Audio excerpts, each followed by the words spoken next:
Hi, in this video I will show you how to change location on Roblox in 2025. So in order to change your location on Roblox, first things first, head over to the Roblox website. Once you're in there, you should be able to see in here all your games on your homepage. But what we need to click on is the just actual gear icon that we can see on the upper right corner. Click on it, and after that, click onto the settings right there. Now it should be able to redirect us to our settings. So when you're on your settings, you can see in here your account as well as the likes. You can scroll down and here you can see the account location.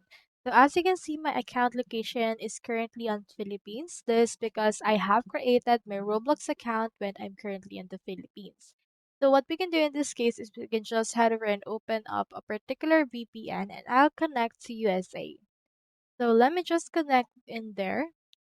And then after we have connected through that, we can head over and then just try to refresh the page of Roblox. So refreshing the page will essentially show you in here another option to change your account location. Head over and then change it up and you should be able to change it down to your settings. So that's all there is today and I hope this video helped you out.